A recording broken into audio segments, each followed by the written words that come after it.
naye gwe batulaga yenna ne bana abatulaze kidomola kyetujogenda tutiikinge naye kati ffe tukyalinze kiva ku kitebe ky'NUP batubuulire nti kino kyetugenda okgenda nakyo mu maaso. Walukagga abadde abamulimye epindi ku mugongo abamuwawaabidde bwe mbadde mugenda kufuna ebitundu 2 ku 100 temukyayinza nakuweza bitundu 10 kubanga ngenza okutundula ate bantu kati obusungu busituse buto bakambwe nnyo olw'ensonga nti balaba nti banyigiriza nnyo omusajja paka mutuusa ku kisenge. Nze ndowooza NUP omuntu gwegenda obbalaga nti yono era yajja okuwangula ekifo ekyo ne bweneeba eripidde bulipizi muntu ne baga nti muddeko era yajja okuwangula ekifo ekyo.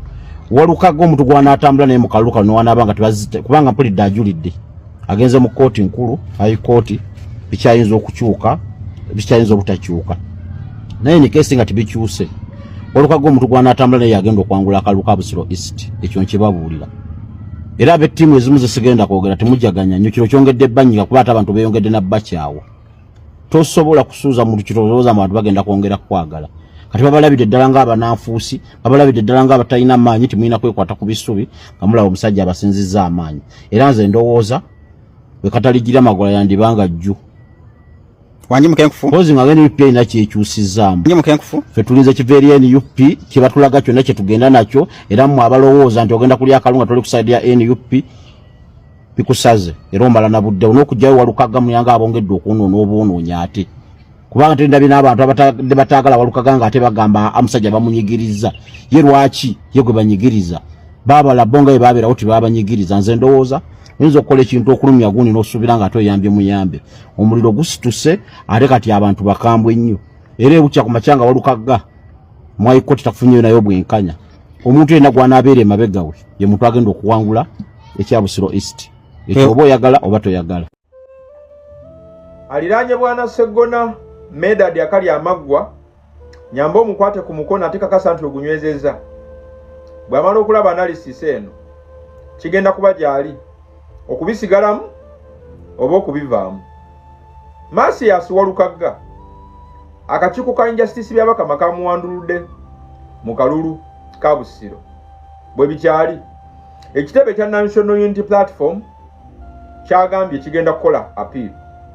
Mpulirizaamu katono mu moves enfu wrong messed up moves Sseggona ne group yose mwali mukozeeko eno ye move eyakutemyeko omutwe kanziremu mu move zonna bwana Sseggona n'abantu bonna b'okolaganyeeko nabo mu byobufuzi eppeesa lye wali otambuza mu bukyamu ne likutuga n'osobola okukola kye bayita political seppuku mu Bajapani lyeppeesa ery'okuwanduukulula Mathias Walukagga mu kalulu ako.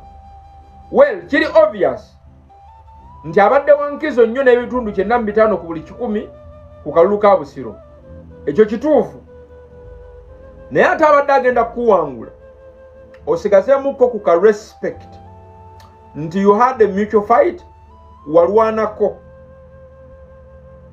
Sseggona olabe y'ensobi gye wakoze oba ensobi gye bakukoledde naddala Jeno Kaguta famanye engeri gyakolamu ebintu bw'ati we yakubalidde baakubalidde ne balowooza nti bwe wanduukulula Walukagga mu kalulu omwana waabwe Sseggona aba awangudde yenna yabaze bw'atyo Junior Mujega mwana muto mu politics Sseggona eyakubalidde geemu eyo ye mulabe wo nnamba emu era mu bantu abakutemyeko omutwe politically abantu abakozeko kye bayita political guillotin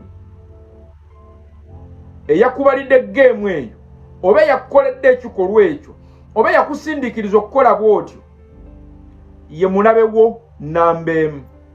Sseggona kati gwe bino bimanyi ojjukira bulungi era okimanyi nti senga teyali His Excellency Robert Kyagulanyi Ssentamu wali tokomawo e Busiro bannabusiro abala bakatambi kano bakandidate b'ekibiina kya National Unity Platform abakutte kkaadi y'ekibiina ekyo okukiikirira ebitundu ebyenjawulo mu palamenti y'eggwanga mubeere very vigilant.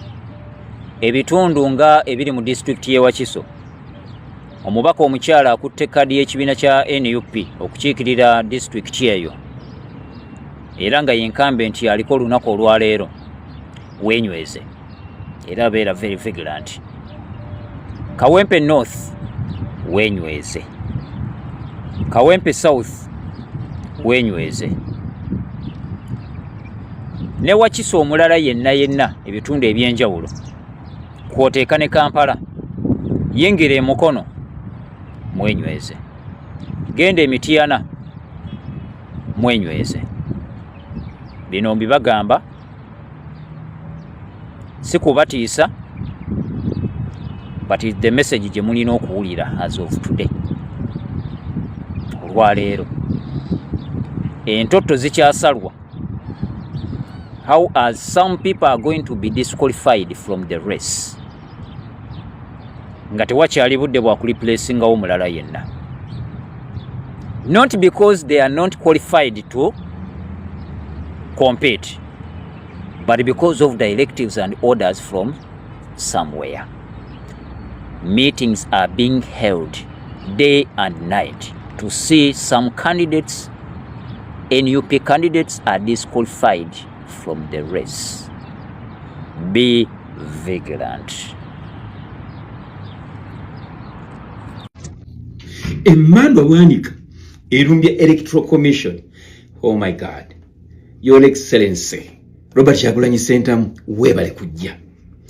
Mature age entry, nze nagikola Makerere wadde nga nali nnyina ne senior 6. Naye njagala okuyambako ku bantu boyinza okumanya oba boyinza okutwala nga abaasoma naye ng'ate beesiriwaza. Mu bano mulimu bannamateeka be twandibadde tulowooza nti bategeera naye ng'ate bye bamanyi babikozesa okutaputa obubi ne beerabira nti ye bw'aba ayagala okuyita awantu ate alina abalala baasobola okuggalirayo. Kyannaku nti ow'ekitiibwa ennyo Medad Lubega Sseggona akali amaggwa, omulugube gumutuusizza ate okumufiiriza ebyandibadde biddirira nti ye n'abaana be n'ab'ekika kye bayinza obutaddamu kusemberera wadde obukulembeze ng'abantu be balina okubalonda. Lwaki? Mature age entry, ebbaluwa eyo wandibadde ogikozesa nga kye bayita pathway okugatta ku koosi egenda okuddako, ekitegeeza nti omuntu okusobola okugenda mu university tosobola kugendayo ng'olina primary. Mu university ebbaluwa eyo gye bayita gy'ojja mu aptitude tests bakuwa ebibuuzo nga almost bikwata wonna ku current affairs, history, okubala ne kye twandiyise ebintu ebya science. Actually babagezaako okulaba nti ebintu byonna obitegeera mu bujjuvu byabyo, ate tosobola kuyita kye bayita mature age entry nga tofunye muntu akusomesa. It is not a walk in and then a walk out. Bannaye muleme kunafuya nnyo bintu biyamba bantu balala. This is going to set a precedent. Singa kooti esalawo n'egamba nti nno mature age entry telina equivalence ya senior 6, njagala kino kibagamba, many people are going to be discouraged from attending that course or that short course, and this is going to hinder over to influence over to discourage abantu abandi badde bagenda mu course eyo. Bino byonna lwaki tubituuseeko. Mbu Walukaga baali tebaagala yingire parliament. Bano abasajja boyinza okuyita ab'ebitiibwa nga baagala mulagako nti ffe twasoma amateeka ate tugategeera ne bwe tuba tetukutteeko tusobola okukulemesa okuyingira parliament. Ekyo nze ndowooza nti nno mutunuzaako obanga nti nno amaaso gonna gazibye. NUP esobola okuteeka omuntu omulala mu parliament wadde nga ne Walukaga akyalina obusobozi okugenda mu parliament. Singa nali Sseggona wakiri oba nandi mujjayo ng'amaze kulondebwa naye kati ate olese okusiikuula fitina n'obusungu bw'abantu, ogenda kulaba kye bayita obusungu bw'abantu. Ne bw'onoosigala mu kalulu ng'oli mu bwomu abantu bajja gaana ogenda okulonda. bujja okulondesa bye bandibadde nga ba campaign agents bo. Kitegeeza ki? Simon Byabakama emabega kawo nalaba mu kubugezi bwa kakiiko nga bagamba nti Febbaruwa kasiteva mu National Council for Higher Education tetufaayo kumanya oba wayita oba tewayita. I mean, we don't go into the nitty-gritty of this or that or that. Naye ng'ate mu kusalawo kwabwe ebbaluwa gye baawadde balaga nti ono ye teyasobodde kuyitawo. Mugenda ne mwagala okusibirayo omuntu omu ne muggalirayo abalala ne mwerabira nti ebiseera ebisinga buli we muteekawo president gy'oba otaddewo esigalirawo ddala. Kyova nti baga nti omusango omukadde gwe gusala omusango omupya. Tugenda mu protest vote. Muyinza okuba nga kintu kino temunnakitegeera bulungi nnyo. Bwe kiba nti ekiseera kyo kituuse kiba kituuse. Katonda bw'akwabulira ne bw'osala amagezi obeera olimba. Hey! Mukama Katonda bw'aba yabulidde Museveni agenda n'ebimemerezi bye byonna. Temugenda kuddamu kubirabako. Protest vote okimanyi. Noonya akalulu kuba akalulu. I will not pretend to be speaking for the party. I absolutely do not represent the party's views. However, I am a very progressive center-left Democrat who believes in political plurality and who wants to see our country growing and becoming civilized in the political space where you have multi-party politics, that is an exchange of ideas and a competition of the best ideas to win. And this notwithstanding, I also believe in our common plurality, the common denominator that we have here, which is our foundation being NUP. We are the fabric of a political party that is forward-thinking, and we believe in opening up political space for all parties to exercise their rights for governance of our people. And there's no crime in that. We find ourselves in a very peculiar position right now. And again, I have to reiterate that I'm not speaking for the party, but we must apologize to you. We really must apologize to you. You see, I have decided to use English as a language of communication in this dialogue because I'm also trying to drum out the sycophancy and the demagoguery of Lubongoya's team of trolls that come on site here and throw vulgarities without questioning, without thinking. The people who is just unleashes on political opponents, friends or foe. However, my message to you is very clear. We all find ourselves in a predicament right now where obviously you, the incumbent of Busiro County East, are poised to extend your tenure possibly beyond 2026 and 2031. And you obviously have a very formidable force in Chimba who's from the NRM, and you know, who knows what will happen.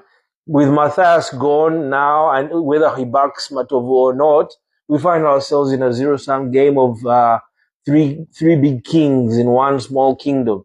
And it's either a question of you're taking 6 out of 12 or half a dozen. There's no winner or loser in this particular instance. I am a firm believer in political science, and in this moment, if we had foresight, because we cannot belabor our revolutionary leader, His Excellency Robert Kyagulanyi Ssentamu, the party president, who is already bedeviled and be grappling with a high-handed security force in Western Uganda, including some criminals who are breaking the law by beating people arbitrarily without any question or any manner of following the law or due process of the law. We find ourselves in a situation where if we ally with you, if you ally with us, because this is your home party at the end of the day, you know, it's not a question of you're now getting into strange lands or anything like that. Political maturity calls for you to ally with enemies to fight friends sometimes. But this is not even that kind of situation, because this for you is home. You already are part of the NUP fabric.